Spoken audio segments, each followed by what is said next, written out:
Bonjour tout le monde, c'est Romilou. Comment allez-vous toutes et tous aujourd'hui?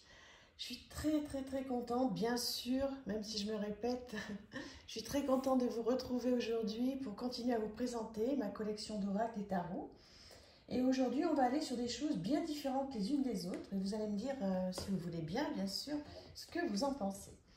Allez, on démarre avec l'oracle des moments mystiques. Alors j'ai également le tarot, je me souviens plus si je vous l'ai présenté ou pas, mais sinon il va arriver, qui arrive dans une très jolie boîte comme ceci. Je suis mais très touchée par les illustrations de ce jeu, qui arrive avec un petit guidebook comme ceci, en français. Donc ça c'est trop bien. Alors il n'y a pas de miniature, mais peu importe. Voilà, on a la petite guidance qui va bien avec des petits mots-clés. Donc parfait, ce petit guidebook de bonne qualité. Des cartes avec un dos très sympa. Alors, qu'est-ce qu'il y a? Pourquoi ça fait pas le... Voilà, le focus. Et on y va. Donc je pense que vous le connaissez bien cet oracle. Il est très assorti évidemment au tarot. Donc moi je m'en sers ensemble. Je trouve que c'est un combo qui est évidemment fait pour être utilisé en même temps. Et c'est un très joli jeu. J'aime beaucoup. Alors, je ne sais pas si vous avez l'oracle, le tarot, si vous avez les deux. Est-ce que vous en servez en même temps ou pas? Ça m'intéresse de le savoir. Ou alors si vous en séparez, vous l'utilisez séparément. Donc si vous pouvez me dire, ça serait super. Qu'est-ce que j'aime cette illustration là, échouée. Ouais, c'est une très jolie réussite. Je suis très touchée par ces illustrations. Dites-moi qu'est-ce que vous en pensez. Je pense que pour plusieurs d'entre nous, on va avoir le même ressenti sur cet oracle. Donc voilà. Alors celui-ci, je vous le présente, c'est l'oracle des moments mystiques. On va aller sur quelque chose de différent, le Crystal Vision Tarot, qui arrive comme ça dans une petite boîte box toute simple, qui arrive classique, hein. Franchement là, il n'y a rien d'extraordinaire, avec le petit guidebook en noir et blanc. Voilà, plusieurs langues, donc bon, écoutez, ça c'est parfait. Et puis un jeu que j'aime beaucoup, qui a un dos vraiment très sympa, bien coloré, toutes des couleurs qu'on aime bien, hein. Voilà, une qualité impeccable qui glisse super bien. Et donc un jeu qui suit le Rider-Waite-Smith dans des tons très sympas. Alors après, vous voyez, est-ce qu'il ne fait pas double emploi avec d'autres jeux que je vous ai présentés? Sûrement que oui. Bon, il est magnifique, je l'adore, il parle bien, on le comprend bien, c'est top. Maintenant, bon, peut-être qu'effectivement, vous allez me dire, il ressemble à un tel ou à un tel. Bon, après, c'est le côté collection, hein. Moi, je suis très contente de l'avoir. Mais c'est vrai que dans le même style, bon, il y en a beaucoup, hein. Donc après, est-ce utile? Ah ouais, bon, après, il y a les dragons et tout ça. Mais après, est-ce utile d'avoir plusieurs exemplaires, le même genre? Bon, ça après, hein, c'est chacune, on voit un petit peu, hein, si on aime le côté collection des jeux, dans ces cas-là, effectivement, c'est chouette de les avoir. Après, quand on en a un ou deux dans le même style, on n'est peut-être pas obligé non plus de cumuler des jeux. Mais bon, moi, je suis très portée sur ce style d'illustration qui me parle beaucoup. Voilà, mais écoutez, dites-moi qu'est-ce que vous pensez de ce jeu, si vous l'avez ou si vous en avez d'autres qui ressemblent. Un autre style, The Avalon Oracle, qui arrive dans une grande boîte comme ceci. Voilà, très sympa. Ça a du mal à rentrer dans la caméra. Je le mets là pour le moment. Je vous présente donc le guidebook. Voilà. Donc, bon, il n'est pas en français, donc je vous en ai présenté un il n'y a pas très longtemps. qui peut faire l'affaire, parce qu'en fait, c'est quand même dommage. Hein. Je ne sais pas s'il existe en français, celui-là. Je crois pas, en fait. Je l'avais acheté d'occasion, je crois, ce jeu, je ne me rappelle plus. Mais il est tellement beau. Alors, un dos comme ceci. Voilà, des cartes de très très bonne qualité, plutôt glossy en fait. Et bon, ben, tout ce monde, hein, évidemment, je crois qu'on est plusieurs à être complètement passionnés. Donc vous avez le nom de la carte. Bon, alors l'illustration est super, mais je trouve vraiment dommage que l'on ne puisse pas... regardez-moi ça, ça me touche. Je trouve ça dommage que l'on ne puisse pas avoir la traduction en français. Donc après, bon, évidemment, hein, toujours la même chose. On peut traduire avec son téléphone. Elle est très sombre, celle-ci. Très sombre, mais beaucoup de choses à faire. Donc voilà, si vous connaissez ce jeu en français, bah écoutez, n'hésitez pas à partager. Ce sera vraiment très sympa de votre part. Mais bon, après, les illustrations, moi, m'envoient dans ce monde et j'arrive à rêver... et à me transporter, je vais y arriver dans ce monde. Mais le guidebook manque, quoi. Enfin, la version française. Voilà, très très très joli jeu.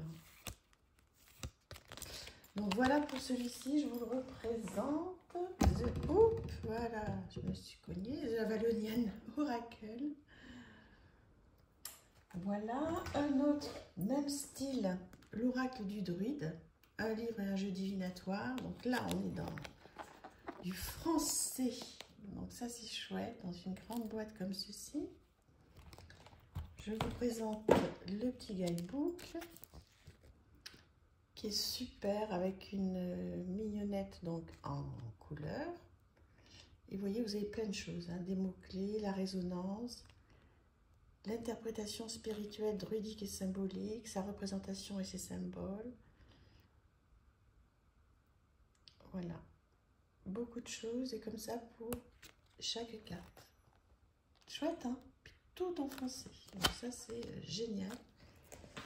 Et alors, les cartes, on va les sortir. Bon, c'est un peu à l'ancienne, hein, donc à mon avis, celui-ci ne doit pas être d'aujourd'hui. Voici le dos des cartes. Et voilà le style. Alors, c'est vrai que ce contour là, un petit peu marron, c'est pas génial, génial. Mais bon. Voilà. C'est chouette parce que là aussi, hein, on peut rentrer dans ce monde. Je pense qu'on le retrouve d'occasion, ce jeu. Je ne sais pas s'il est encore en vente neuf, mais on peut le retrouver. Je l'ai vu plusieurs fois sur les sites d'occasion, même s'il faut faire vraiment attention. Mais c'est bien parce que le fait d'avoir le livre en français, là pour le coup, on apprend plein de choses. C'est merveilleux. Les illustrations sont quand même très parlantes. Il y a juste ce contour là. Bon. Je me demande si on ne pourrait pas l'enlever. Mais de toute façon, je ne vais pas m'y risquer du tout. Voilà, est-ce que vous avez ce jeu, l'Oracle du Druide? Ça va être génial. Alors, je ne vais pas m'en servir maintenant de celui-ci. Hein, je vais le garder pour l'automne. Et ça me fait super plaisir de le ressortir. Merci, merci. Comme je vous dis très souvent, grâce à vous, je fais tout ça. Parce que sinon, je n'aurais jamais eu le courage de me relancer dans toute cette collection toute seule. Ensuite, on va aller sur... Ah oui, très très très. L'Oracle de l'Inde éternelle. Voici, regardez-moi ça. Déjà, comment c'est joli. Alors voilà, tout ce qui est asiatique, évidemment, vous savez que c'est mon dada. Dans une grande boîte comme ceci. Un guidebook comme ça. Voilà.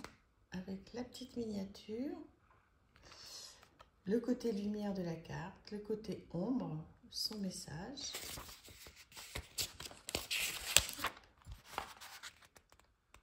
Voilà. Et après, on explique qui est Gavatri, donc cette divinité, le mantra, avec la prononciation, parce qu'effectivement, c'est pas simple.